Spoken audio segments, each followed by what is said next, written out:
Hello, happy Thursday. Hi, everyone. Happy July. Wow. Happy July. And I had to think about Thursday because having a holiday in the middle of the week, is, even in a pandemic, is confusing. Yes, it is. I rarely know what day of the week it is.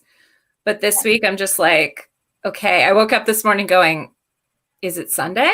I know. No. Is it Monday? Is it Thursday? I don't know. Yeah, we're hurting over here. Yeah.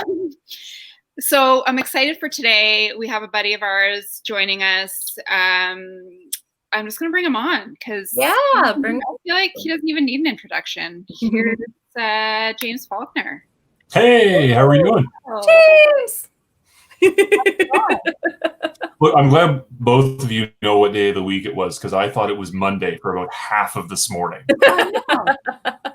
Which isn't good when you do news, right? You're supposed to know. You're supposed to be the man who tells us what day it is. You would think that, and yet here we are. So, James, I think we need to ask you first, how early did you get up this morning? Alarm went off at 2:45, and I was out the door about 3:15. Oh, my. I forgot there was a 3 o'clock in the morning until I started doing the morning show on Pure Country, and was not quite the awakening that I was kind of hoping for, but But just think Mandy does it every day. She does. Much respect for that. Believe me, my cushy 10 to 6 normal shift is really nice. I do like that one a lot. So, James, I like to think of myself as somebody who wears a lot of hats, but then I think of you. And I don't compare to the hats that you wear. So I think my problem is I just don't know how to say no. Really, people we have no idea what that means. So obviously, the voice of Big Dog Cat Country, but what are some of the things that maybe we don't so much know about James Faulkner? Well, first of all, as of next week, it'll be 12 years since I moved back home to do news for Big Dog, and at the time Cat Country, now Pure Country. Yes. Did I call it Cat Country? I just did. I don't think so. Oh, okay. I always think I do as well, so don't worry about it. Okay. Because it's only been Pure Country for just over a year. So, and look, there's still people that call it CKCL. I was just going to say, I sometimes slip and do the CKCL, CKTO thing, and that shows my age. There you go. So there's that. The Director of Communications for the Maritime Hockey League took that on about, I guess this will be my third season doing that whenever the hockey season gets underway. And been doing play-by-play for the Truro Bearcats of the Maritime Hockey League for, I guess this will be my 11th season coming up, which is a lot of fun. I always wanted to get into sports broadcasting, so the opportunity to do it and start out with the local team is fantastic. The Peanut Gallery may not enjoy that quite as much, but it's a living. Also a member of the Bible Hill Kinsmen, and I joined up with them, I think it was 7 or 8 years ago, something like that. And it's been fantastic to be a part of that, and all of the work that we do in the community. It's very fulfilling, very tight-knit group, and we've kind of gone between 20 and 25 members over the years. And it's really weird not planning for the exhibition right now because we have the canteen at the X, and everyone seems to love to come back year after year for some reason. We try and scare them away, but it doesn't work. So that I think that's all I can think of. There's some side stuff as well. For some reason, I keep getting asked to put on weird suits and be in TV shows or movies, and I consider myself incredibly lucky to be able to do that as well. Nothing regular at all, but just some cool stuff that I've done through the years. So yeah, that's cool. You're like, I think that's it. That's a lot. I think, yeah. And I actually forgot about the Bible Hill Kinsmen. I posted about our chat last week, and I thought of it just a few days later. I was like, oh yeah, James is part of the Kinsmen too. And I wasn't actually thinking about the impact that the lack of exhibition would have on you guys, because that was a busy event for you guys. It is an absolutely crazy week. It really is. From the start of it, when you have the pro show day, and then when people start arriving, and of course the midway there, and everything else, and we're set up. Our canteen is right near the midway, and people just round that corner and file in. And the guys, there's some of them that I used to take a week off work so I could work that as much as possible. Oh, nice. I know a lot of other guys do as well, and it was always kind of the traditional project for the club, and very, very busy. We are fortunate that we got our trivia night in before in February. That has kind of equaled the canteen as far as the amount of funds that we're able to raise, and I'd like to think it's kind of become a bit of a cornerstone event in Truro. People really love going to it, and we try to improve it year after year. And so it sells out every year, right? Yeah, I mean, we started, I think it was 25 tables, maybe 29. It was below 30, and now we're up to about 44. And if you've ever been in the room, I mean, there's somehow still enough room to move. But, I mean, 44 tables times 8 people. A lot of people, and people travel in from outside, even the county, to come to this as well. Those professional trivia people as well. The ringers, right? Exactly. Yeah. I mean, those doctors and lawyers end up at the top of the list anyways. Doesn't matter where they come from. I will say, the radio station put in a team and won the very first year. And I didn't give them any of the answers, which everyone kind of assumes, but that didn't happen. And they wear that like a badge of honor. Like, we didn't win this year, but we get the first one. Yeah. That was a long time ago now, though. So they need to really step it up and win again. Yeah. Well, you both know Matthew Mossman, our sales manager, and he really needs to find something new to kind of hang out. He doesn't have any Maple Leafs to brag about or Patriots to brag about right now. Or Blue Jays. I would love to, be bragging. Right now. It's such a weird world right now, Oh, it really is. That's what I was thinking when I was thinking about talking to you today. I'm like, so much of what you do when you're not, our intrepid newsman is related to sport, right? Is related to hockey and that kind of thing. So it must have been a very weird spring for you without any, because the playoffs would have just been kind of starting. Well, not that.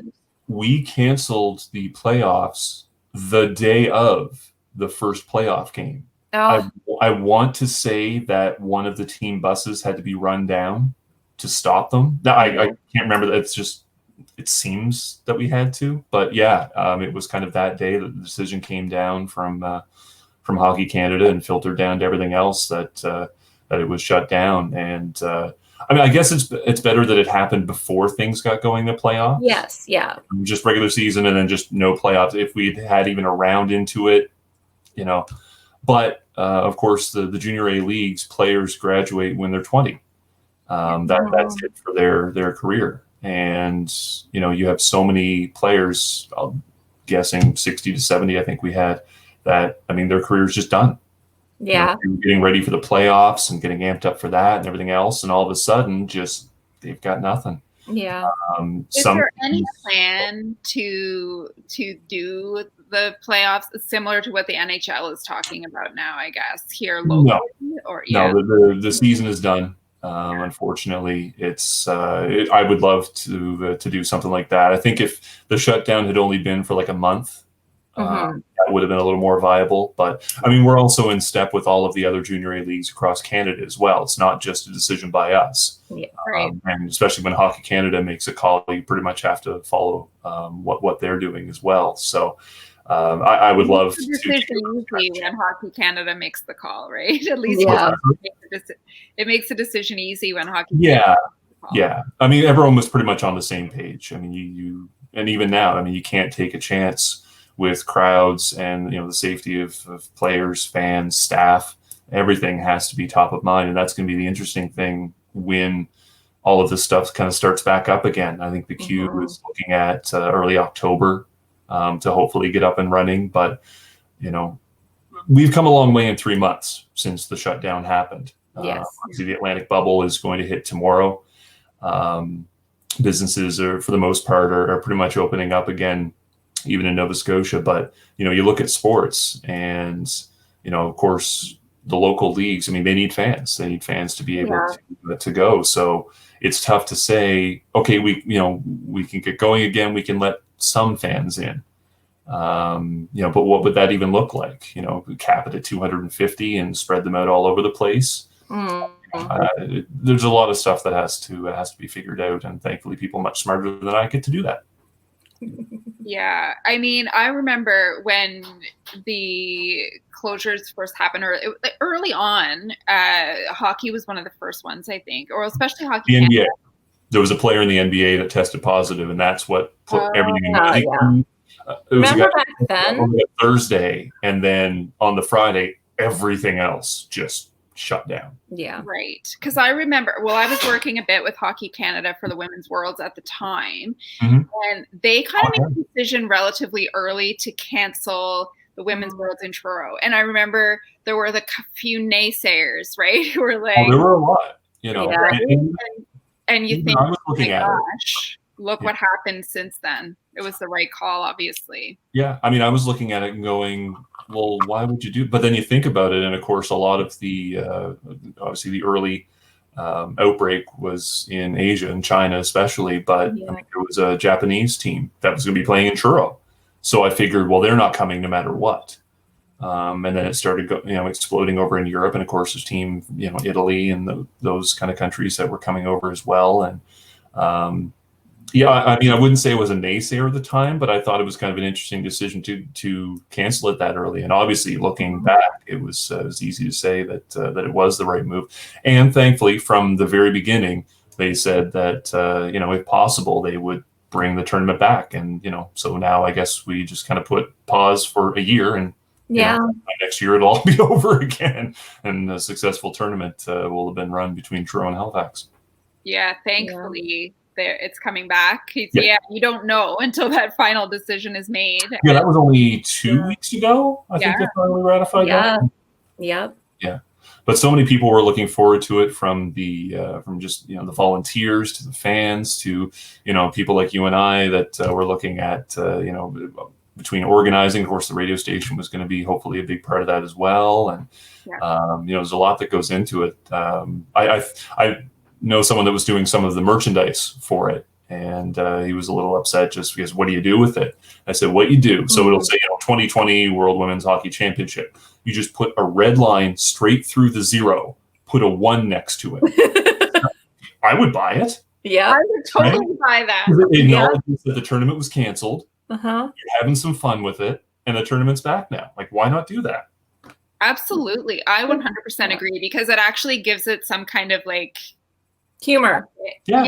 And you have to have, especially with events and that sort of thing, you have to have some humor about it, or we're all going to lose our minds. Exactly.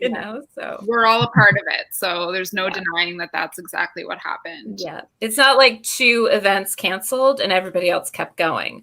Well, that's exactly. Kind of as you saw the wave going as events canceled, and you realize, there's a couple of stragglers and a couple of hangers on. I'm like, do they think it's going to happen, or are they being positive, or are they just not announcing yet? And I was part of one of those events myself, so it was, I'm like, we didn't announce that Buskers was going online until 2 weeks ago, 3 weeks, 2 weeks ago. So it seemed to go kind of month by month. Just now we're starting to hear more about the August events. Right, late August and Labor Day events that now aren't going to be held. Yeah. But then you have stuff like the Cineplex is opening up Halifax, Scotiabank Theatre or whatever in Bears Lake and Dartmouth Crossing tomorrow, and I think they have New Brunswick that are opening up. So then you have the weird thing of, well, movies are open and there's obviously going to be a crowd. So I don't know. It's weird to see how events have been canceled, but some things are starting to come back. And you'd think that some of the people running these events look at that stuff and go, well, if they can do that, maybe we could do ours. Yes.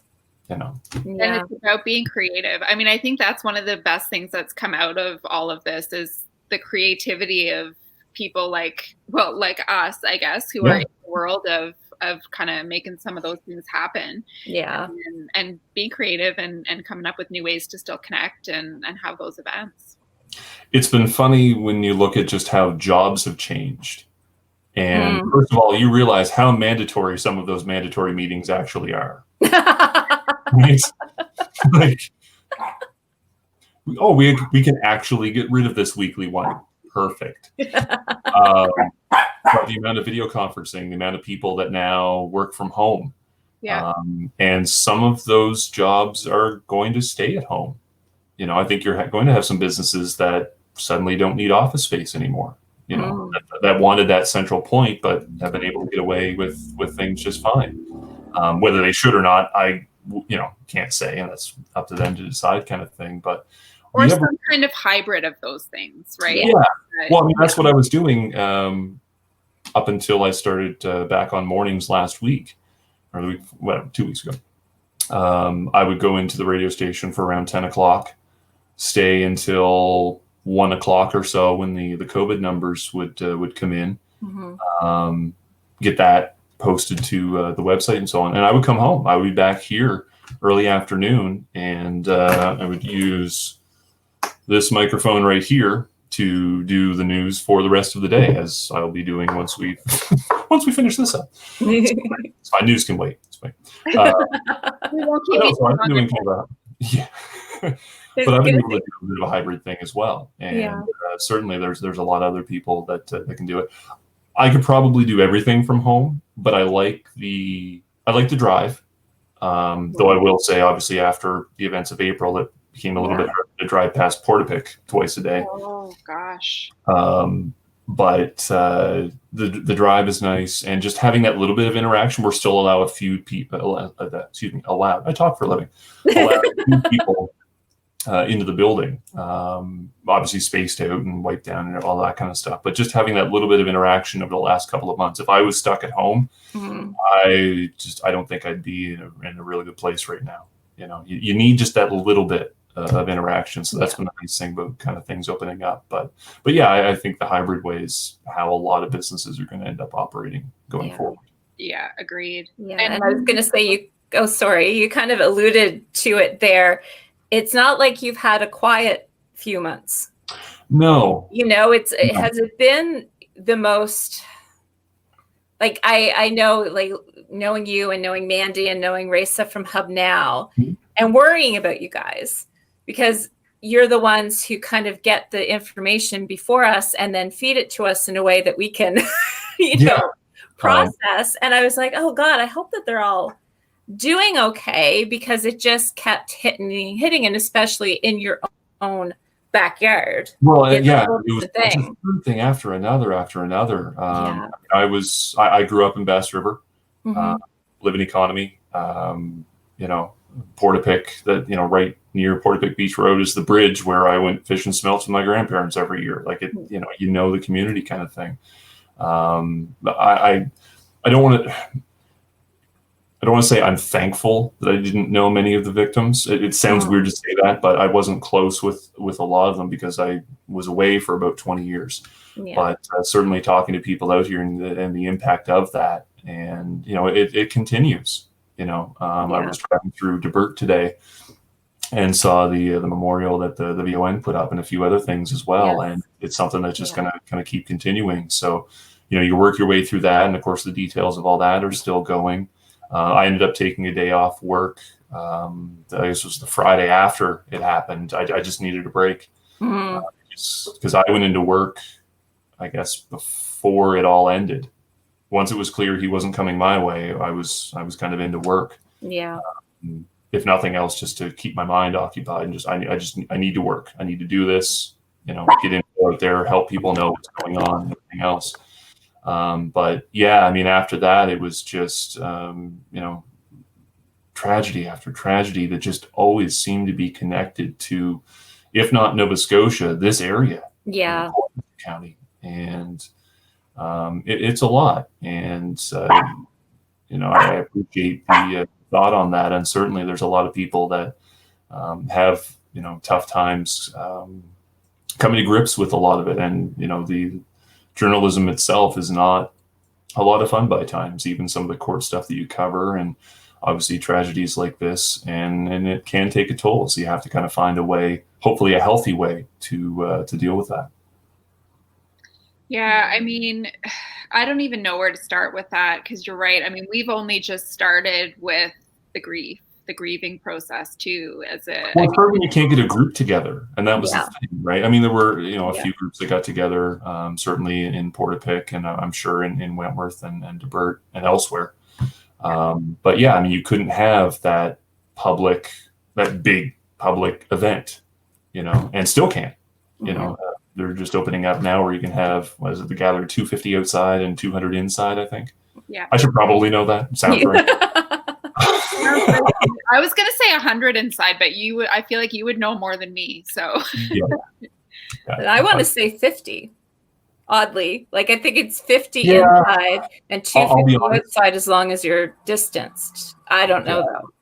But I've been so many numbers. It's when I get to work and start looking at that stuff and I'm writing the stories, that's when I finalize. But off the top of my head, it becomes a blur after a while. And that's really what the last 2 months especially have been, is just an absolute blur with everything that's been going on. And, hopefully July is a little bit easier on everyone. And, the Atlantic bubble goes well. And of course, the thing is, okay, it opens tomorrow, but we're not going to know for 2 weeks until we know how things are going. And we're up to 3 active cases now, but all of our travel related and all people involved seem to be self-isolating. There's a bit of weirdness with one of them, but hopefully nothing too big with that. But I think we're on the right path, and hopefully once things start lifting a little bit, you can get more of that grieving process that a lot of people, not just friends and families, but the communities, because these are all small communities. Yeah. That I did an interview with a radio station in Ottawa, and they were asking me about Portapique. I'm like, there's like 100 people there. We joke it swells to 250 in cottage season. And obviously where this happened in Debert and Wentworth, not much bigger really either. So it's something that we all of us need. And yes, and it's tough when new information keeps coming out, because for some people it's like ripping off that Band-Aid again. So hopefully things settle down, and hopefully we can be in a little better place mentally moving forward. If 2020 just decides it's done, because I that's what I joked to somebody today in the movie Independence Day. Yeah, the aliens come on the 2nd of July. Yeah. So just saying. You know what though? If we get Bill Pullman's speech, might be worth Bill Pullman is he? No, Bill Pullman's alive. It's Bill Paxton who died. I don't know. I get them confused. Yeah. And also Randy Quaid is suitably crazy. Yes. Right? So he's hit that crazy level in his actual personalness that he could fly a plane directly into. Well, I don't know. He could walk. I don't know if he could actually fly the plane, but he might try to beat him one. Yes. Maybe a crop duster like he starts off with. Exactly. I love that you reference it, because that's one of my all-time favorite movies. It's oh my God. It's so stupid, but I can throw it on at any point. There was one night, it was like 11:30. I was barely hanging on to consciousness, flipping through to Independence Day's on. Well, I guess I'm staying up. So at what point do I admit that I've never seen it? Oh my goodness. I saw it when I lived in Banff. Okay. And it was a midnight screening. And of course, you're in a tourist town. Yes. And everybody at a midnight screening are local, are, hotel workers and people who are there all the time. They're not tourists. And I'm sad to say that at the point where they show the Statue of Liberty knocked over, there may have been cheering in the crowd, because we're so used to, American tourists. Oh, exactly. They bring. But oh my God, Sam, you have to watch it. It's a good. It's got Jeff Goldblum. It's got Will Smith. It's almost Jeff Goldblum at his Jeff Goldblumiest. He's very It's fantastic. So I definitely won't admit that I don't like Jeff Goldblum. That won't happen in this conversation. He's only in a little bit. I thought this was to learn things about me, and we're learning so much about you right now, Sam.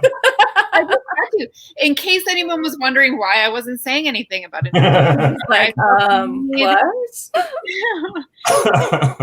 And I would have thought that Star Wars was your favorite movie, but apparently Independence Day is up there too. Star Wars, obviously, Star Wars is up there. I mean, I can't deny it. I have a shirt on right now, but the tattoo on my arm, and the whole Chewbacca thing, Yeah. But that was so weird. So I guess I'll just get everything out. This is therapy with Sam. Yeah. Well. But no, 11 years ago, the NSLC was doing an ad campaign, and they wanted to cast Death. So they were looking for someone tall and thin. Mm-hmm. You've both seen me. There's no one taller and thinner than me. No. So I'd never done any acting before, anything like that. And a friend of mine that I work with at a different radio station said, "Hey, you should apply for this." Sure. So I went down, did the audition, somehow got the gig as Death. If you go on YouTube, search for NSLC Reaper. The ads were all over TV at Christmas time. You may remember. I remember them. Yep. Yeah, that was me. Okay. So I got to do that. And the campaign went really well. Actually, I got in Frank magazine for that because I did like a story on the ads. And then, of course, back then, no one knew how to use Facebook. So they just went on, found that I was deaf, and pulled like a couple of facts, like he lives here, he works here, and this is what he likes. Like a really weird dating profile. But hey,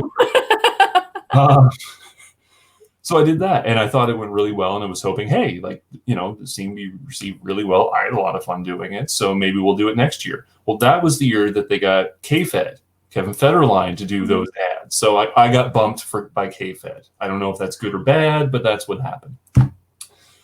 So then the casting agency I was with kind of had me in their back pocket. If you need someone tall in a suit, or we'll just call James. So a couple of years later, I get to do a short film. I was a giant robot, and it was a short film. It ended up screening at Park Lane and the Oxford Theatre. So I got to see myself in a suit, like on screen, which was a surreal moment, right? So I got to do that, and I was supposed to do another piece with the Trailer Park Boys, kind of a separate thing, and it didn't work out. But I just kept getting these random calls for, hey, would you be interested in doing this? I had an opportunity to it was a stunt double, but they wanted someone at least 6'4" and no more than 140 pounds. Now, I'm 6'9", so that's fine, but I'm not 104. I was. When I hit this height, I was 135 pounds, if you can believe it. Wow. Could see through you. Yeah. So I was actually told I was too fat, and I kind of took that as a compliment. It's kind of nice. You now know how supermodels feel there, James. Oh, exactly. Exactly. Yeah, I had to lay off the donut that day. And then... so this the Star Wars thing kind of came up. It was Lucasfilm. I think it was when Episode 7 for the Force Awakens came out, and Lucasfilm did a fan film contest. And there was a Halifax director that was doing one, put an open casting call, wanted a Han and a Leia, and I just sent an email. I said, I don't know if you have a suit, but I'm 6'9". And I don't know if Chewie was even in this, whatever. So he writes back and says, yeah, come on down to the auditions. So I'm thinking, okay, he's got something. I was the only one there. I walked in, he went, yeah, we got a suit for you. And I left. That was it. Drove to Halifax for a 5-second. It was in the community room at the Sobeys on North Street, I think it is. Oh, wow. Yeah. Anyway, so I got to do that, and that was a lot of fun. I got to wear the Chewbacca suit, and when I put it on, the guy who had the suit, he wore stilts. But I put it on; it fit like a glove, like a glove. Put the mask on. I came around the corner. Everyone, all the cast, lost their minds at seeing amazing. Yeah. Anyway, about a year later, the guy who had the suit, he was making a new one. And this was an official Star Wars branded suit and all this stuff. He's like, do you want it? And I bought it off him. So I've worn it to HalCon a little bit. Last year, I was able to do a little event at the mall for the kids, which was a lot of fun. Got to play around with. Only scared 2 of them.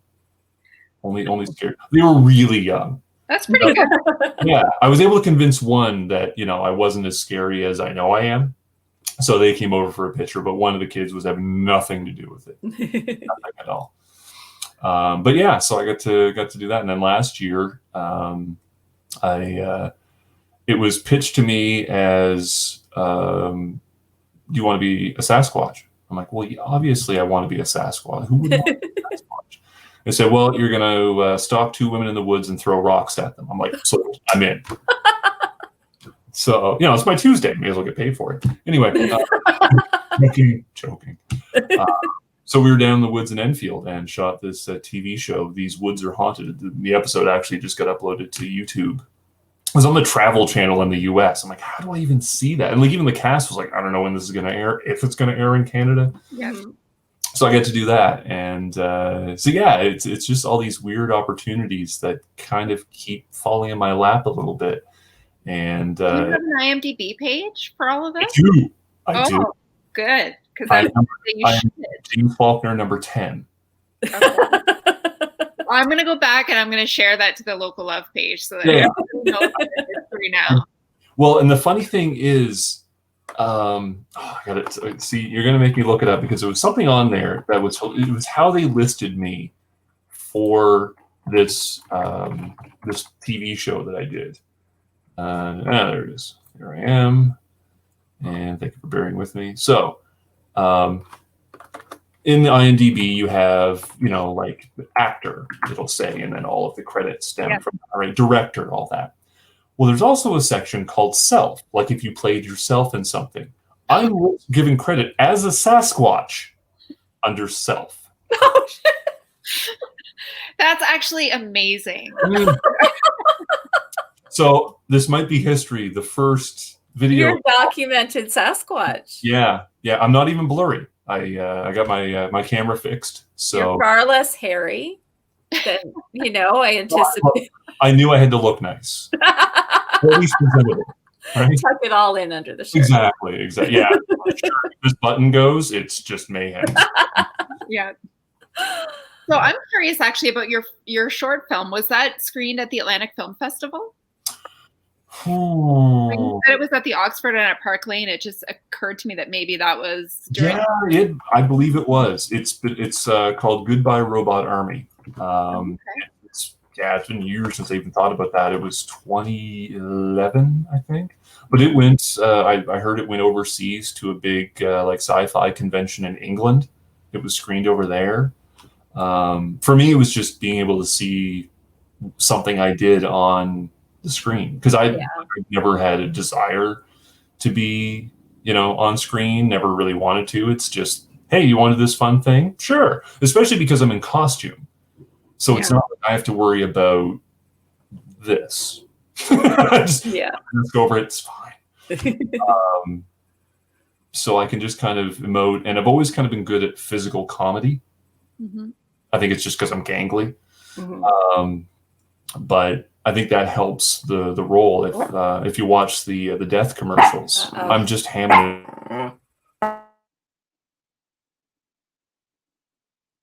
Oh, did we lose our connection? Oh, something happened. My screen just kind of went out. Am I back? You're back. Yeah. Okay. Yeah. Hi. I don't know what that was. I don't either. Living in a rural area, my internet for the most part is stable, but every now and then you're going to have a little hiccup here and there. Right, it's all good. So thanks for bearing with me there. That was our brief intermission. I hope you got your snacks. But no, I've always been able to just kind of ham it up a little bit, and being in full costume like that, and even some of the stuff I did in the Sasquatch costume when I did the little event for the kids at the mall. Got to have fun as Chewy as well. So. It's just fun to be able to do stuff like that, Oh yeah, and obviously out of a Sasquatch costume or a Chewy costume, you also helped out with CMHA last year for the Walk Tall for Men's mental health event. Yeah, that was one of the most nerve-wracking things I've ever done in my life. Yes, thanks for bringing that up. Yeah, well, that's what we're here for. Look, we've talked about everything else, James. I didn't know what else to talk about. That's fair. Unless we're going to start going through the movies that you should have seen by now that you have. The classics. Hey, man, I could throw some at you too, probably, that you haven't seen that I think Undoubtedly. So yeah, we'll skip that part. I mean, once you call an event Walk Tall, I mean, who else are you going to get? And now, to be fair, you were a friend of CMHA before the event was called Walk Crawl. You had helped with a couple of other events, and unfortunately, we weren't able to host that event yet this year. I say yet, hoping that it'll happen at some point. But I guess, putting on my CMHA hat for a second is just to ask you, why was that important for you to get involved with that event? It was just a chance to help out initially. And again, I have a hard time saying no. So it's, hey, do you want to MC? Sure. I think that's the first thing I've ever MC'd, period. Because I'm news, right? You get the on-air people that normally would go, like, Mitch and Lauren and Benny when she was with us, and Rod and Greg as well. Chris does some stuff every now and then. But I mean, I've pretty much been kept strictly news. So they wanted to keep that separation between fun stuff and news. But I think that if that wasn't the first, it was one of the first that I'd ever done. So it was an opportunity just to push myself a little bit. Yeah. And then once it started getting closer, that's when it became kind of a scary prospect. I drove there. And you and I have talked about this before, Sam, but I drove there not knowing what I was going to say whatsoever. Sitting in the parking lot in the car going, I guess I'm doing this. And that's when I opened up about my anxiety for the first time ever. Wow. And because it seemed like the forum to do it. And it was, very supportive. And people came up in the months afterwards, because I'm not a hard man to kind of find in a crowd. So people came up, and actually we ran our Kinsman Book Fair, which was also canceled this year. Yeah. I think a few people spotted me and said that it meant a lot that I did that, and that meant a lot to me, just knowing that some people listened to my ramblings and seemed to take something out of that. My biggest fear, even when I was on stage, was that I was misrepresenting anxiety and what it was, what it feels like, how I was coping, whether that's good, bad, or, whether I was, bad advice or whatever you want to call it. Because I don't have as severe anxiety as some friends. I'm not on medication, don't have the severe panic attacks that other people have. I'm sure I've had panic attacks. I'm sure I had one sitting in the parking lot for the, just didn't realize that I was having them, kind of thing, just attributed it to something else. So that was, and it remains my biggest fear whenever I talk about it. I don't want to, as I just misrepresent what anxiety is and the effect that it can have on people. Because it's not just a little thing. It's not nerves. Yeah. It goes much deeper than that. So, initially the event was just to help out. As you know, it's very hard to say no to Susan when she approaches you with an idea. It is. And she was great.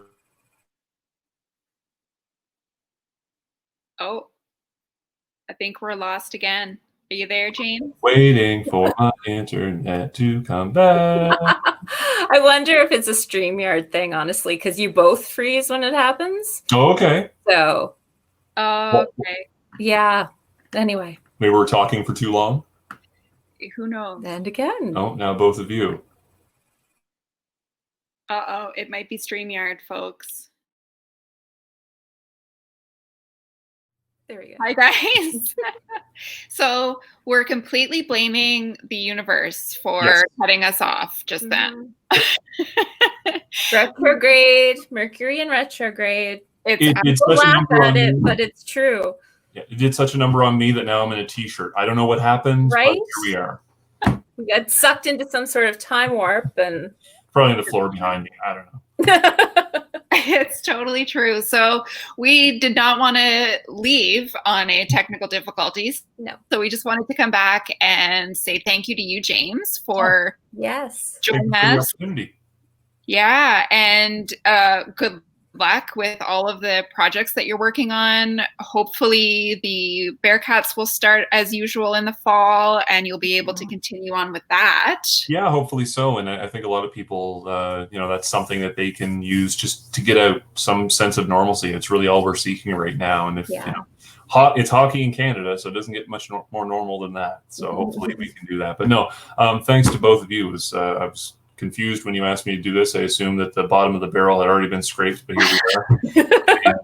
And, no, it's always fun to talk to both of you. Awesome. Great.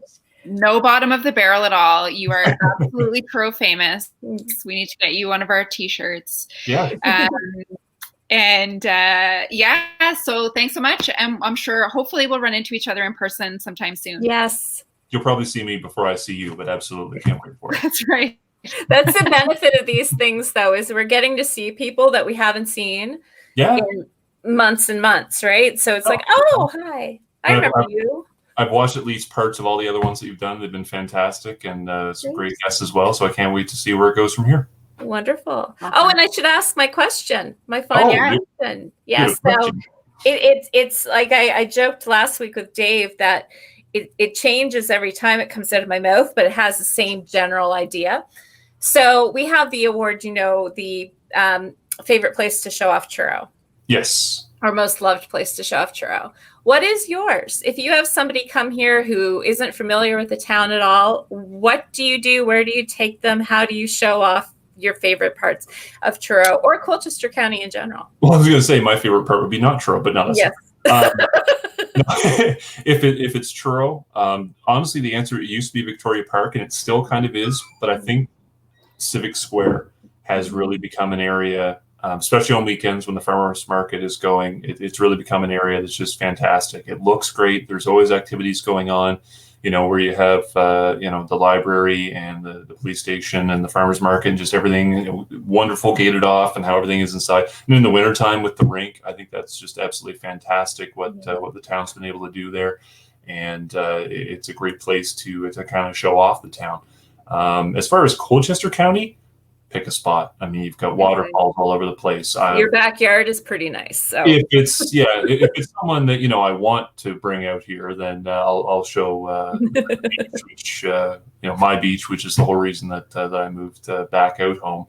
And I mean, anywhere along the shore, it's hard to go wrong no matter where you are in Colchester County. Yeah, fantastic.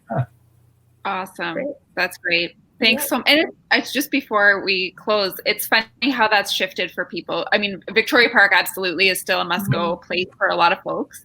Yeah. But that pride of downtown and that right in that central location and where there's so much bustling that happens around in that area, I think it has shifted for a lot of people in terms of where they want to show off. Yeah, absolutely. And it just keeps getting better and better with, shops moving in and the ones that are there, doing facade upgrades or just improving, the inside of their buildings as well. And the offerings that are downtown are fantastic as well. It's really hard to go wrong. Just if you can find a parking spot somewhere downtown, and go for a stroll. It's a great spot to be able to show off the town. Hey James, our pal Heather just stepped on to the live, and she says, "You have a fantastic radio voice, and I'd like to know about your start in radio." Good question, Heather. Thanks, Heather. Well, I was on workers' compensation working retail, and I had a friend that was in radio school in Halifax. It was the Atlantic Media Institute, which is no longer running. I don't know if that's good or bad. Anyway, I didn't think I could keep doing retail and physically, and just thought I'd give it a go. Now, as soon as I announced to my mother in particular that I was going to go into media school, she did the typical mom thing. When you were in grade 6, you did a project, and I expect her to whip the project out of her back pocket. Right? But apparently this is something I had thought about before. And I mentioned earlier, I always wanted to get into sports broadcasting, but I've always been interested in the news and so on. I got my degree from Steve Murphy, which was great. Now he's not a very tall man, so in the photo I'm just kind of leaning off, posing for the photo with him. And I was when I was in school, I got to intern at the radio stations here in Truro. I started at Q104. I think literally an hour after graduation, I was in there signing up to join part-time. Wow. Went to Pembroke, Ontario for about a year and a half. That was my first full-time job. And Pembroke was beautiful. It really reminds me a lot of Truro, just the size, the layout, the pride that they have there. I also got to sit in a giant pumpkin that had a little outboard motor on the back and race around a pond. So that was cool. That's not what we were expecting you to say. Just I have a medal somewhere. I don't know where it is. I won first place in the media race. So but a fantastic little town right on the Ottawa River as well. But it wasn't the Bay of Fundy. I grew up out here, and I think I learned how to read by looking at tide charts and trying to figure out when high tide was going to be. That sounds accurate, but yeah, I was there for about a year and a half, and was given the offer. I'd just come home actually for hockey. The hockey team in Pembroke went to the Eastern Canadian Championships that were in Glasgow that year, was 2008. And I was like, I'll go cover it. Just wanting a free trip home for a week really was all I wanted. Oh yeah, go ahead and do work. Oh yeah. And just kind of voiced that I was kind of looking to maybe come back if there was an opening. And it turns out that a couple months later there was. And yeah, it'll be 12 years, as I said, next week that since I moved back to where I should be. And I consider myself extremely lucky that I'm able to do this. Well, at all, for one, but also as close to home as humanly possible. It's really gratifying to know that the stuff I'm doing is helping to inform friends, family. Stories that you cover are affecting people like that, and you want to. Personally, it just gives me a little more drive in my work, and a little more proud if I can get a bigger story and help people out. So, yeah, really, it was just a whim. I just said, well, my friend's in there. It can't be that hard. And it was a fantastic experience. But it was like a 16-month course, and it was TV in there as well, and photography, and it was a campus radio station that we used. It was in the Village in Bears Road, if you know where that is in Halifax. The year before I went there, it was actually in a church hall. The recording studio was in the kitchen. Oh my God. Yeah, so the acoustics would have been fantastic for that. Yeah, so slight upgrade in Truro, just broom closets. So that's cool. But yeah, so that's how I ended up getting a start. And for some reason, people keep paying me every 2 weeks, so I'll keep showing up. Yep. That's awesome. Exactly. And speaking of, I don't know, Sam, speaking of sports broadcasting, did we want to tease who we have next week? Oh yeah, we have next week planned, which is exciting for us. Yeah. We do. Arash Madani is going to be on next week. And true to form, we're working around everyone's schedules as we do these. So he's available on Wednesday morning. So next Wednesday, July 8th, we will be chatting with Arash at 11 Atlantic time. That's fantastic. Someone who certainly is absolutely proud of this area, and that's going to be a lot of fun. I'll certainly be tuning in for that one.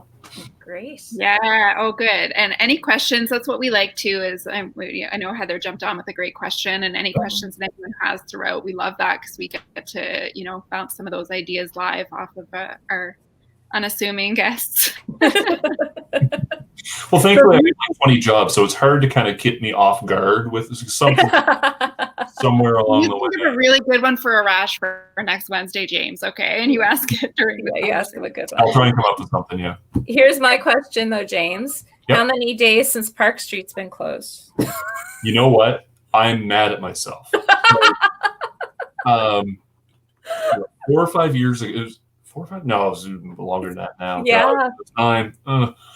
I had the idea for like an accident sign, right? Like X number of days since an accident. So I made this stupid sign in paint that just said, Park Street's been open for so many days. The record is blank. And I went back as far as I could in our files. I think 2014 was as far back as I could go when we really started to kind of track it. And for a while there, it was like a month, 2 months. It's been a long time now. We actually hit 1 year in January. It's been over a year and a half now. Wow. I consider it parked, not closed. Like if they're doing repairs and that doesn't count. Flooded, closed. It's closed due to flooding. Mm-hmm. It was January 26th or 29th of 2019 was the last time. So we're doing. I always, when it flood, I always look forward to that Twitter post. I can't believe how popular it got, because I just did. Here's a stupid thing. Threw it on, I think, the radio station Facebook pages, and then I look back an hour later and like 100 shares. I'm like, well, I know I'm off, but what's wrong with you people? What is that? But yeah, and you're not alone, Michelle. There's other people that look forward to it too. And there was one day, I think it was on vacation, and I got a message from someone at the radio station, Park Street's closed, do your image. I'm like, I'm still in bed. What do you, all right, fine, give me 5 minutes. And put that together. But you have to give the people what they want, James. Once you start, there's no turning back. So I should say I have to give credit to that group of people, just the municipalities. I think it's Millbrook, Truro, and Colchester, because they have done yeoman's work with, I think it's like a $50,000 budget a year is all they've been working with, and very little from the province over the years. They a little bit, the province throw a little bit here and there, but for the most part, it's been very little cash in the big scheme of things. And the fact that they've been able to knock it back to that, because I mean it is a big issue, and thankfully we haven't had a really big flood either. Most people remember, was it 2011, the flood were down at the Tim Hortons there on Main Street. That was basically underwater. I mean, I remember when I was in high school, that was the flood of 98, where in Zellers they lost, they had to redo Fundy Trail Mall. Yeah. Because they just lost everything. Yeah. And so I was, of course, coming into school from economy, so that was an hour and a half bus ride to begin with, and then we had to, hit the Truro Heights exit and work our way back through town. So if I got to A class that day, it was doing good, and I'd hop in the bus and repeat it. But the stop sign down, you get off the highway there, and before you turn on to Roby, there's that stop sign there. And I remember when the waters went down, and there was the ice ring around the middle of that stop sign, and just thinking it was that much water there. And then it froze. I remember that well. I worked in DeBert with my dad that year. Yeah. And driving home, he's like, let's drive through town and just see what it looks like. And I remember like looking out towards the tidal bore when the Palliser was there, and just being like, wow. And power poles being severed because it froze, and then they moved. So it was something. And they had to basically, all of Fundy Trail Mall, I mean, the mall itself was devastated, but like the parking lot, they had it so it would drain out the back of the parking lot, and they really rethought that whole thing. I mean, you still get some flooding on Roby Street as well. I mean, but not like it's on floodplain. It's going not like back in the old days. Not back in my day. Awesome.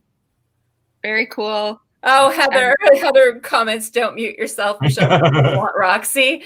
Oh, Heather. There's only so much Roxy that this person can take. She's right here. She's just loud. Aww. So James, once again, thank you. Thank you for putting up with thank you so much. Shiz that we just had. And glad to take. And we'll edit these two pieces together when we put it on the website, so that it'll be in two parts on Facebook, but we'll put it all together. A technical difficulty image between the two of them. So we'll do a beep. I got one from The Simpsons where it's like the drunk guy behind the camera kind of swinging around. Just throw that on there. Awesome. I'll do that. or just some kind of generic clip art or something that we can find. Yeah. I can dig Please stand by. Awesome. Thank you so much. And thanks for all the folks for watching and keeping up with us as we switched gears here this afternoon. Everyone, thanks, Sam. Thanks, Michelle. And we'll see you soon. Awesome. Thanks. Bye, everyone. Bye.